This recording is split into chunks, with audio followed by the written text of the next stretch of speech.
Beheada even more dominant than the first time around. I guess, what did you think of his performance tonight? Yeah, I mean, he looked incredible. Fight started just like the last fight, chopping that calf kick, busting his leg up. And then, he got saved by the bell. No, he didn't. Yeah, no, he didn't.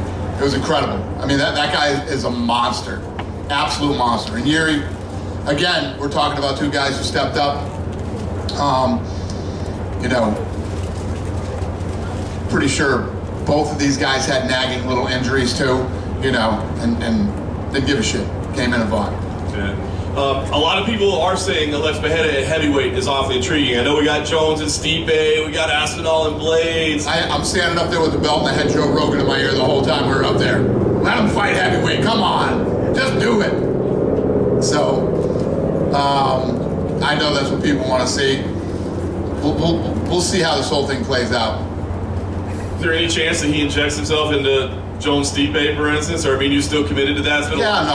We're definitely committed to that. I mean, you know how I feel about John Jones, as far as where he sits in the pound-for-pound rankings and the all-time rankings. And then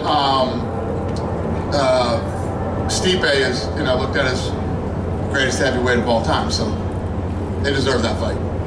Last thing I want to ask you about, Michael Chandler was here this weekend. We talked to him. He said, listen, I'm still waiting around. I'm not letting him off the hook. What do you think? At this point, do you recommend Michael Chandler waits for Conor McGregor, or do you feel like it's time to throw some different names at him and get Michael Chandler back in the octagon? I never recommend waiting. Time is not your friend in this business, but, Michael's been around for a long time. He's accomplished a lot of things. He's at that point in his career. Maybe that's what he wants to do. He's not a dumb guy. He's a smart kid, so whatever he wants to do. Do you have any time updates on Conor, like how the toe's healing? I'm not even talking about Conor until Conor's done, ready to fight, and all that stuff. So.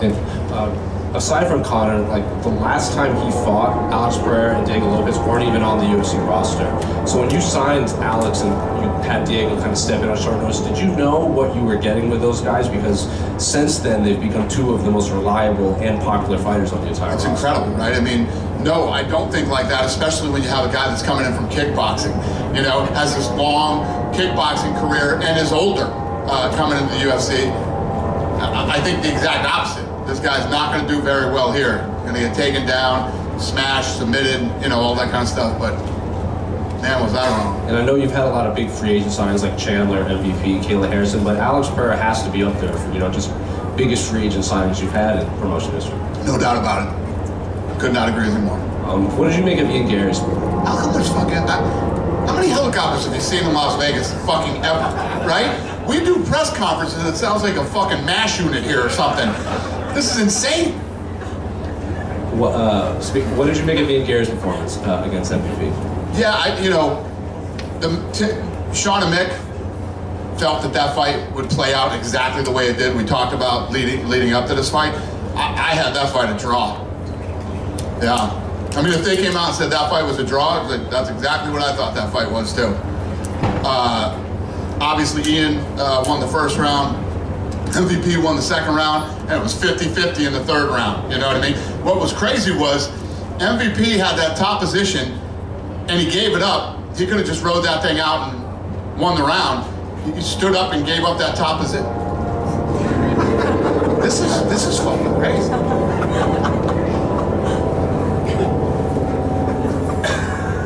You have another question for me? Yeah. Ian said that he wants to fly to Manchester and is willing to weigh in as a backup for the welterweight title fight. Is that something you'd be willing to entertain? I don't know. I'm not.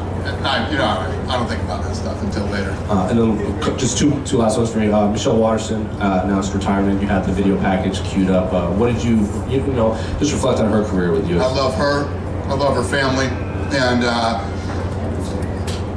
they're such awesome human beings. And it's always rough when you see, one of the longtime fighters and somebody that you truly care about. That's her last fight, and when they stood up at the end of the third round, both her eyes were swollen, and I say it all the time. This isn't a job. This is an opportunity, and time catches up with everybody in all the sports. And tonight was her night. So,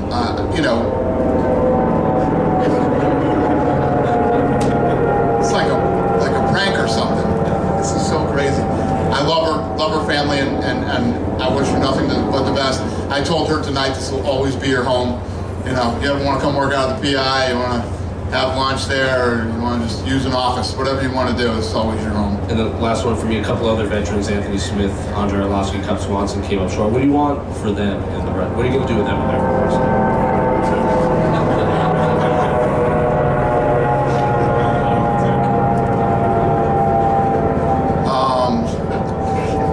This is Andre's last fight. I don't know what Cub's going to do.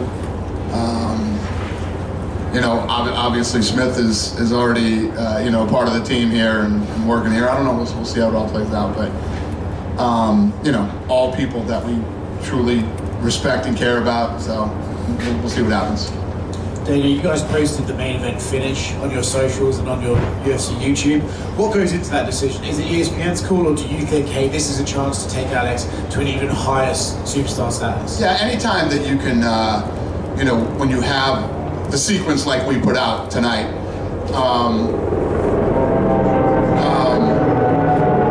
You know, that's probably people leaving. this is insane. This is literally crazy. But we talked to ESPN, and you know, listen, I said this a couple times when I first got into business with ESPN. You got to work out all the kinks and bugs and working with each other.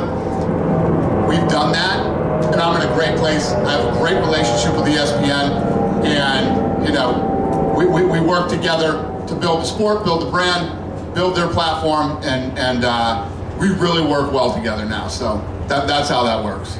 It's a pretty good place going into negotiations for next year. Is that what? It means you guys are in a pretty good place going into negotiations. I've already had all the headbutting I could have with ESPN to get to where we are now, to have this incredible relationship that we have. I can't say enough good things about the relationship that I have with ESPN right now.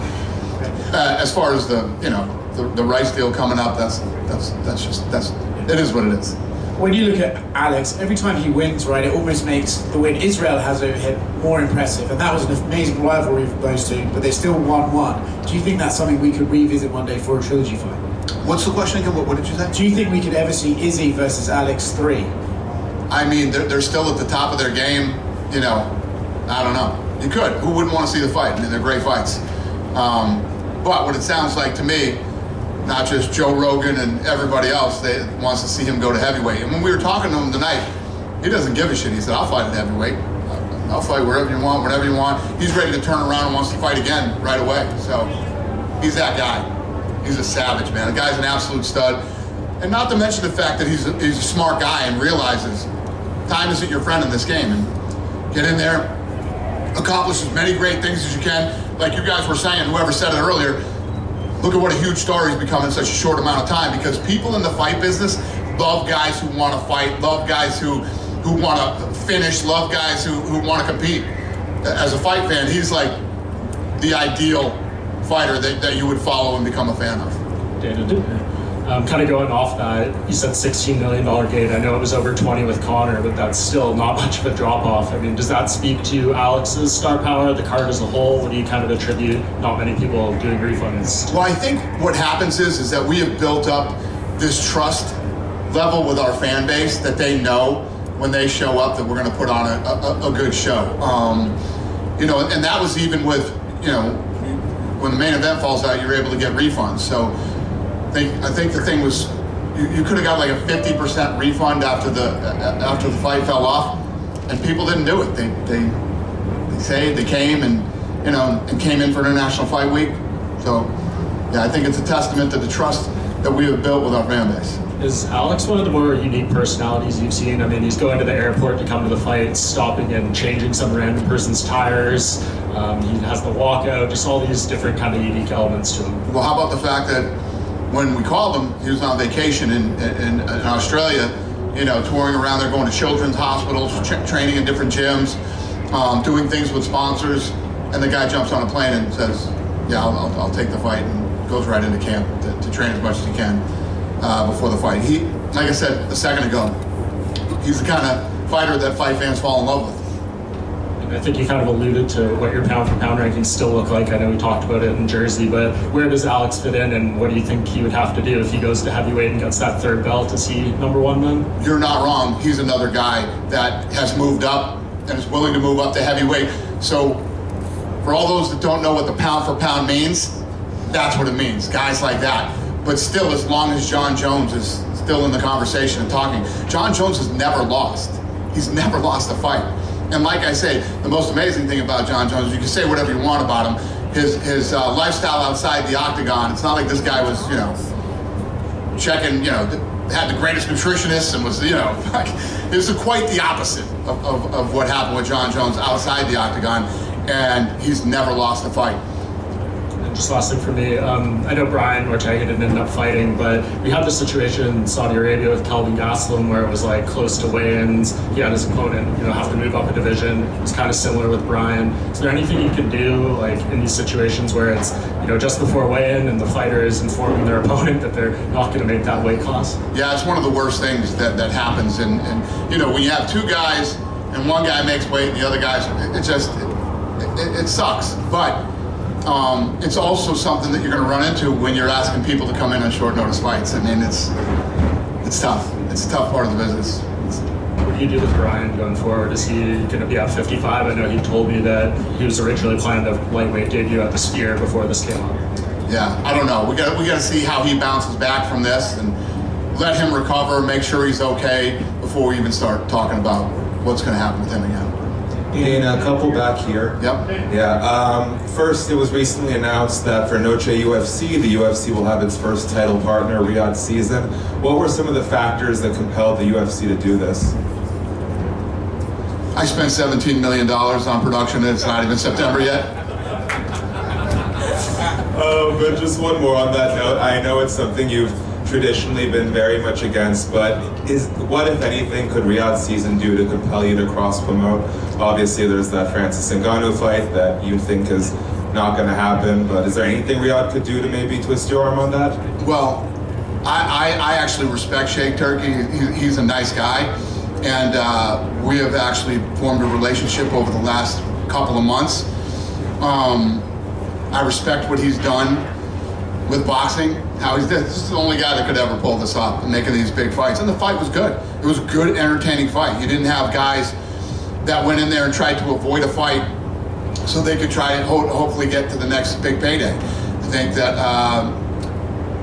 what this guy's done in a short amount of time is pretty incredible. So we're obviously talking about lots of different options with this guy, and I respect him, I like him, so we'll see what the future holds.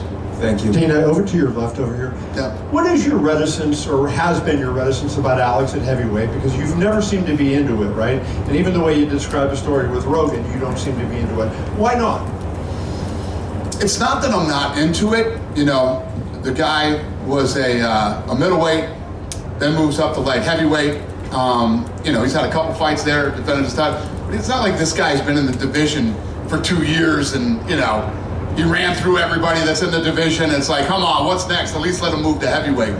I think that when you think about this, like when those two squared up, not just him, Yuri too, when you see me standing in the middle of these guys are fucking monsters, man. They're big guys. Imagine that they were both middleweights at one time. It's insane. But they look good at light heavyweight. It's a whole nother level going up to heavyweight. I mean, even as big as John Jones is, as good as John Jones is, you know, when John Jones was moving up to heavyweight, we were like, this is going to be interesting. It wasn't. Don't you think, like, when you look at it, you go, Alex was 230 today. I saw his thing on the scale. He was 230. If he puts on 15 pounds, he's the same weight as John. And you're talking about perhaps the greatest single accomplishment in combat sports history, right? You know, doing what Alex would do if he does that.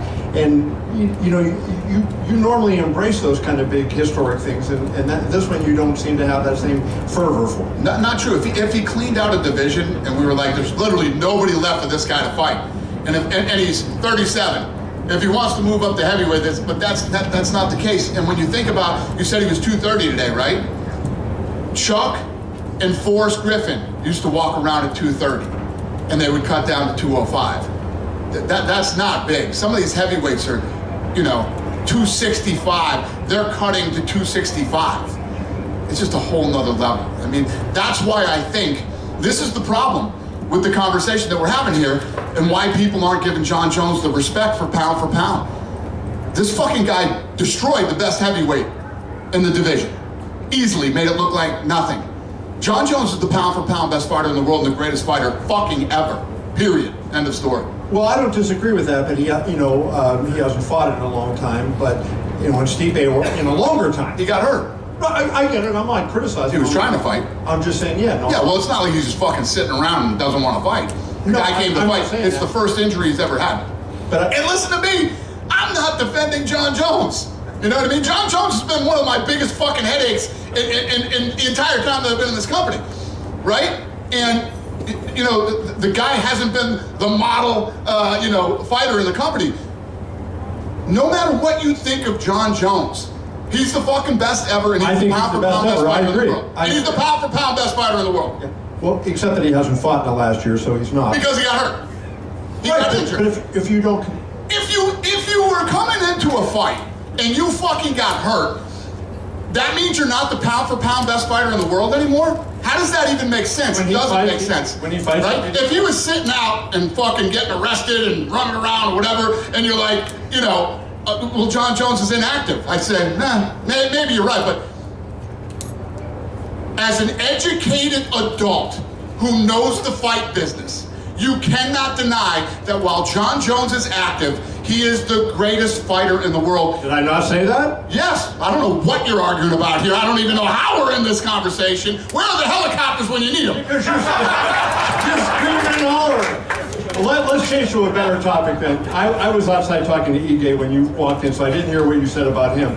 But what do you think he did for his career tonight, taking this fight and performing the way he did? Right, he had a guy that won his last 2 fights in a minute or less, and he performed extremely well, taking it on 3 hours' notice. What do you think he did for himself tonight? He didn't lose. You can't lose. When you come in like Ige came in and you do what he did, this is not a loss. He was supposed to fight on the 20th. I think we should keep him on the card on the 20th and let him still fight again. And I think what he did is he already had a tremendous amount of street cred, and it just went through the roof tonight. But when you give him that level of respect, you have to give it to Diego Lopez. That guy went through hell this week, having to find out that, okay, I'll fight at a higher weight. Now this guy is out, and now I got to fight somebody else that I didn't train for. 2 totally different styles. He was coming in with a grappler striker. He's coming in with Ige, who is a big fucking puncher and doesn't want to go to the ground. So much respect to both those guys. And over there. Yep. About a month ago, Roku released Fight Inc., and which gave fans access to see what goes on behind the scenes and know a bit more about the war room. And they also got to see the crazy stuff that you guys go through that we may not have seen in first glance. What do you think an episode of UFC 303 would look like on Fight Inc.? Yeah, no, this would have been a hell of an episode. That's a one and done. We're never doing that again. It's disruptive at work, and it was fun to do one time, and I'm really happy with the response that it got, and so is Roku. But yeah, Awesome. would have been a hell of a show. Awesome. And another big moment from tonight was Peyton Talbot and his performance inside 20 seconds. What did you make of that, and what do you think we'll see from him out of the future? Yeah, great fight for him. Good test for him too. This was supposed to be like a big test for him.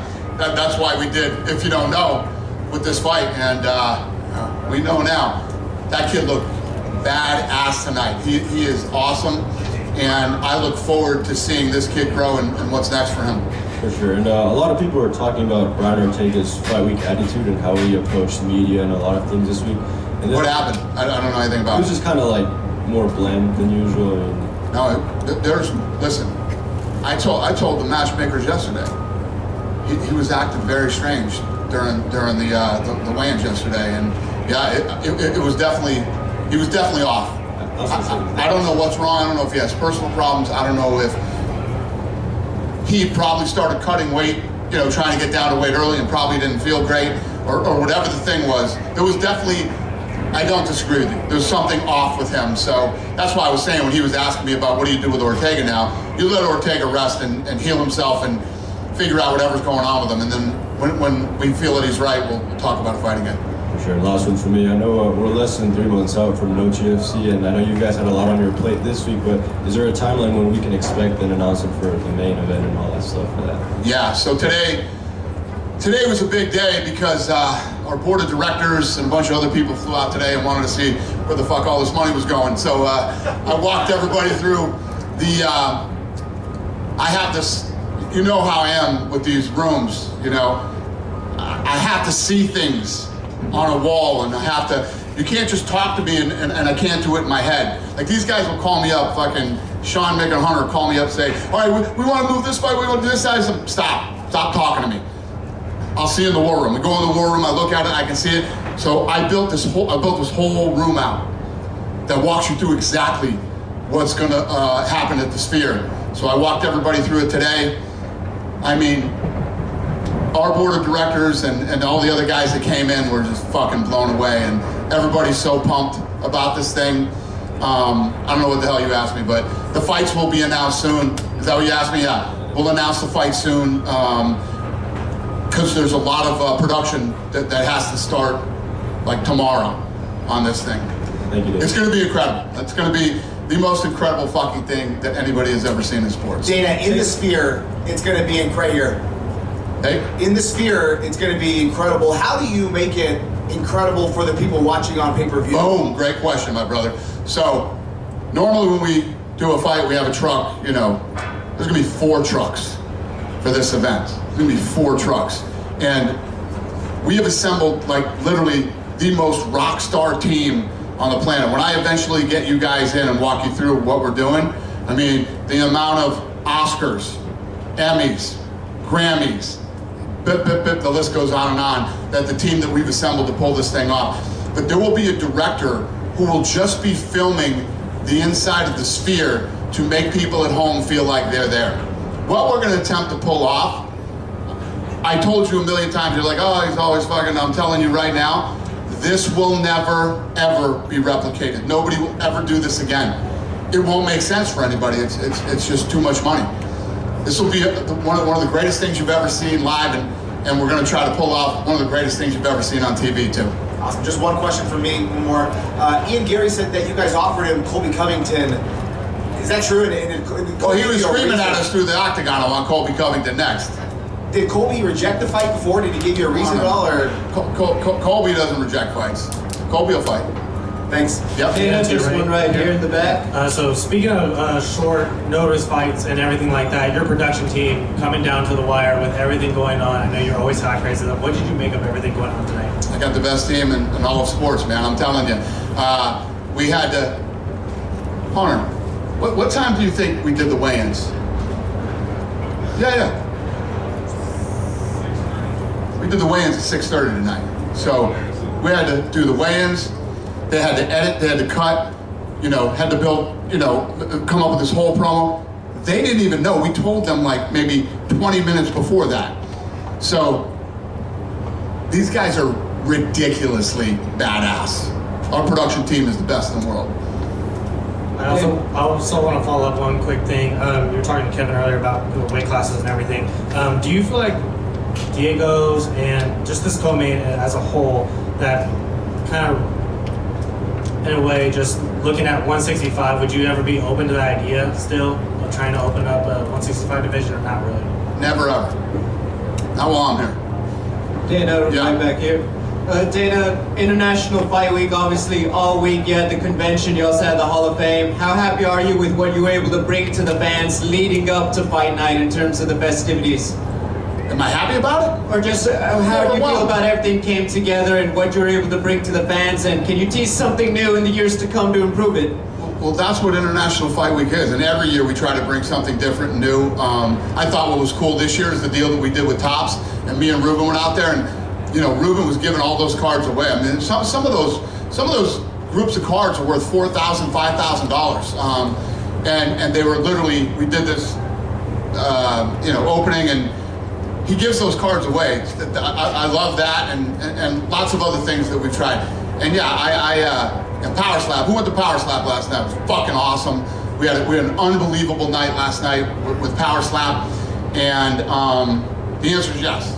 Love International Fight Week, and always trying to come up with new, fun things for the fans. Thank you. Thank you. Hey, perhaps it's very premature to ask this, but Ecuador, I'm from Ecuador, and all the Ecuadorians would like to know if we can be able to see Michael Morales on Sphere on September. What's the question? Oh, we haven't announced the card yet, sir. This event would be like the best of the all events again in UFC. What's he asking me? Is what? Oh, well, first of all, I will tell you this about the Sphere. It will be the biggest gate of all time, number one. Number two, it won't be the greatest UFC event of all time. It will be the greatest sporting event of all time. This is gonna. Did any of you see U2? Has anybody gone there and seen U2? Okay, very few of you. Did any of you see the other thing? The other, what is that? Life or whatever the hell that thing is? So and what was your opinion? What did you think? So what's crazy is, I don't want to tell too much because we have a documentary coming out that you guys got to watch, but Tom Brady called me and said, "You want to go to U2 with me?" I said, "When is it?" He said, "This weekend." I said, "I'm in." I went to U2 and I watched the show. And halfway through the show, I was like, holy shit, this is incredible. And immediately I realized that U2 was not the star of the show. The Sphere is the star of the show. And what they had done was cool and whatever. We are going to take this thing to a level that it's just, and I've told you about what I think of Mexican people, right? One of the baddest human beings that have ever walked the face of the earth. The Mexican people are very tough, durable people that work hard. You know, they support each other and very loyal to other Mexican people. They'll work hard all week and spend their entire paycheck to support other Mexican people. And this show is literally going to be a love letter to the people of Mexico. Their history, their heritage, their toughness, their durability, and their future. I'm telling you, bless you, sir. It's going to be awesome. I'm really, really, really pumped up and excited about this, so, if you can't tell. Real quick, Dana, I assume you were too busy the last couple of days to see the NHL draft at the Sphere, but yes, I was. Did you get any feedback maybe from what they were able to do from your team of what they saw? What I did see was how they did the rankings went all, the draft thing went all the way up. That's gonna be like fucking kids playing with crayons compared to what we're gonna do. Literally, kids playing with crayons. Dana? Yeah. You're right. Yep. With Alex Pereira, can you just talk about him bringing life back to the light heavyweight division? It's always been the glamour division of the UFC. Tito, Chuck, John Jones. Then after John Jones, it was just for a little bit, and now he's brought life back to it. Well, that's rude. Yes, you're right. He has, and that's why everybody wants to see him jump the heavyweight so fast. I want to see him fight some more guys in that division. So, yes, the answer is yes. Yeah, he sure has. When Myra Bonacilla ran over to you after her fight, what was she saying to you? She was spraying blood all over me and R.A. Emanuel. I had blood on my face, on my head, on my suit, in my mouth. She said, "Can I jump out of the octagon?" And I fucked up and said yes. I should have said, "I'll talk to you in a little while." But she, you know what she was saying. She's tough. She's like, "This is bullshit. You shouldn't have stopped this fight." And I said, "No, this was a good stoppage. You have a nasty cut on your forehead and you're bleeding all over us." And my final question is a little older news, but you've been around fighting for a long, long time. What were your thoughts on Ryan Garcia? He was acting crazy up until the fight. Then everyone was like, he's not fit to fight. Then he says he was faking the fight. He goes out there, beats Devin Haney, tested positive. What were your thoughts on this whole fiasco? Well, first of all, none of that is any of my business. You know what I mean? It's not my card. It's not my whatever. But I think that with all, I hate talking about drug testing, but with all of our knowledge that we have in the years that we've been drug testing, we believe the people who handle the drug testing that he had he took a tainted supplement and that he did not cheat. And, if he had the right people around him and had the right, that wouldn't have happened. we're pretty confident it was a tainted supplement. I got no skin in this game. I don't give a shit. You know what I mean? It's not my fight. It's not none of my business and not my place to even talk about it. But from what my team tells me, and these guys are the fucking best, tainted supplement. Dana, right here in the front. Yep. You're right here. We've talked about strikers over the years. Anderson Silva is one of the most decorated strikers. Israel Adesanya is Alex Pereira now the best striker that you have ever seen in the octagon? That's a good question. Off the top of my head, I don't know. I mean, I have to, Shogun Hua. I mean, there's so many guys that have been here. But there's no doubt about it. Like that gentleman just said, he brought back excitement and energy to the light heavyweight division, and he's a bad boy, man. Kicks, punches, the way he his defense, the way he blocks punches, he's definitely up there. One more for me. In terms of meteoric rises, have you ever seen somebody ascend as fast as Alex Pereira? We saw how quickly Conor McGregor moved up, but I think this is even faster. Yeah, no, we have. Israel too. I mean, you got to give it to Israel, especially these guys that came from one-dimensional sports, and then they're able to come here and compete like they have. It's very impressive. But he's definitely one of the fastest. I mean, that actually might be a stat, right? Is he the fastest? Fastest double champ ever. So the answer is yes. What the fuck I was just babbling about before that? Yeah, the answer is yes. In less than 3 years, Alex Pereira's got 8 wins, titles in 2 different weight classes. Do you think he's the face of MMA? Yeah, listen, you saw it tonight. What happens when he walks in. I think, I told you, what did I tell you? 3rd and 4th highest gates are him. Yeah, 3rd and 4th highest gates are him. So, I don't know if he's the face, but he's definitely one of the biggest stars in the sport. What were you talking to Dan and Lopez about through the fence after their fight?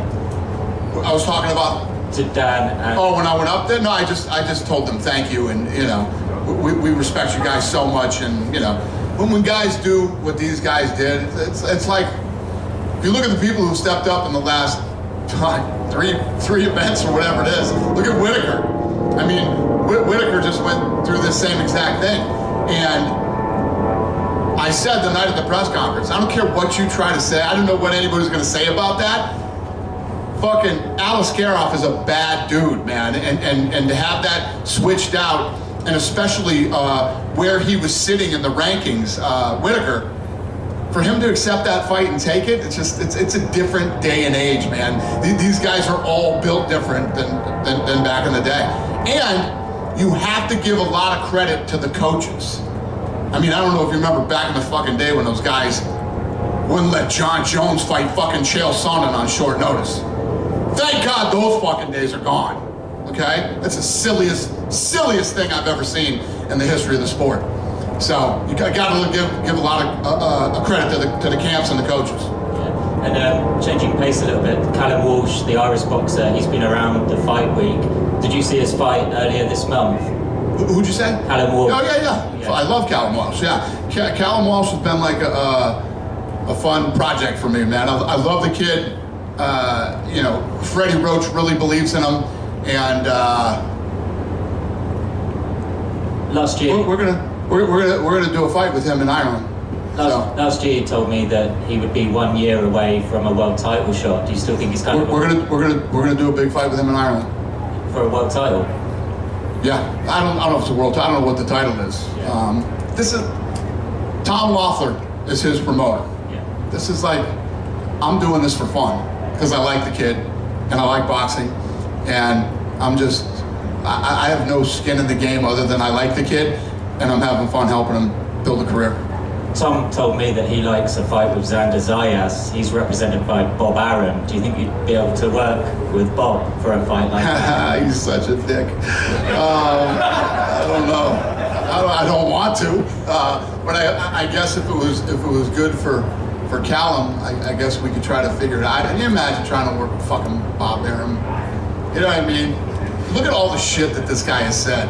Even through COVID, Dana White is what did he call me? A guy with flawed intelligence, and yeah, you're a real fucking genius, buddy. You've done a lot of great things with this sport. The guy basically had him and Don King that ran the sport for all those years. And what the fuck did he do? And where's he at now? What's his company worth? What's, you know what I mean? Yeah, you're a real fucking genius talking about people with flawed intelligence. Yeah, me and Bob Arum probably wouldn't work together. Thanks, Dana. Congrats tonight. Yeah, well, thank you. Dana in the back, in Yep. the middle, right straight down in the middle. Hi. With as fast as the business is moving, you've got productions all around the world now. Is the business at a place where fighters really have to just always be ready? It's not just when your fight is coming up, because things seem to fall out all around the world. And so do you need fighters to understand that now? Well, you're either that guy or you're not. You know what I mean? It's not like, hey, everybody on the roster needs to be ready and needs to go. You're either built that way or you're not built that way. And that's what I was just talking about a second ago.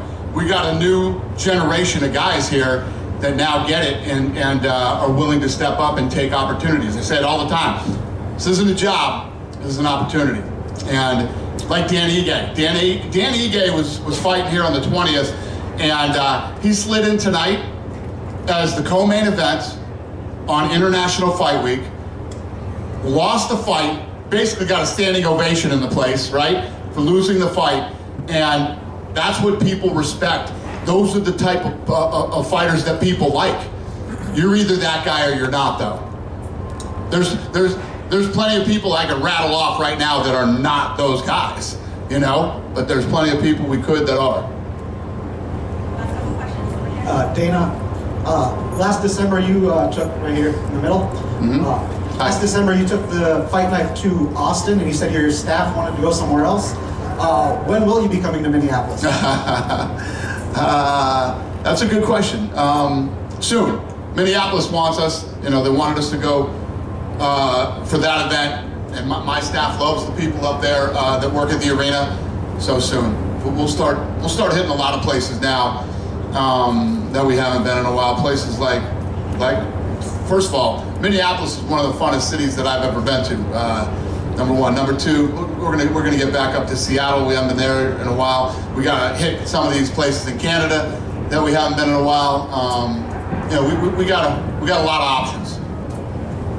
I don't have an answer for you, sir, but someday. Yeah, just one more right here. Yeah. You mentioned Alex staying at light heavyweight for his next fight. You look at the rankings. Number 1, Prohajka beat twice. Number 3, Jamal Hill, he beat him. Number 4, Blachowicz, he beat him. Rakic, 5, coming off a loss. Kid number 2, Megman Ankalaev, who's unbeaten in 12 straight. Get his title shot now? I don't know. We'll see. Yeah. Alex said before the event he wanted to fight him so he could prove that he has wrestling. I like it. Well, there you go. Yeah. And just last one, all 5 finishes tonight were knockouts. Should people shut up about the new gloves and knockouts? Hey, let me tell you what. Me and him were looking at each other. Are these gloves fucked up? Believe me, we were saying the same thing. You guys had us wondering too. So then, when he knocked Yuri down the first time, I looked at him and I said, I guess it ain't the gloves. And he goes, I don't think it matters what he's fucking wearing. So that might be true. I don't know. I think it's just a coincidence. Hopefully. Yeah? Happy 4th of July, everybody. Have a great weekend.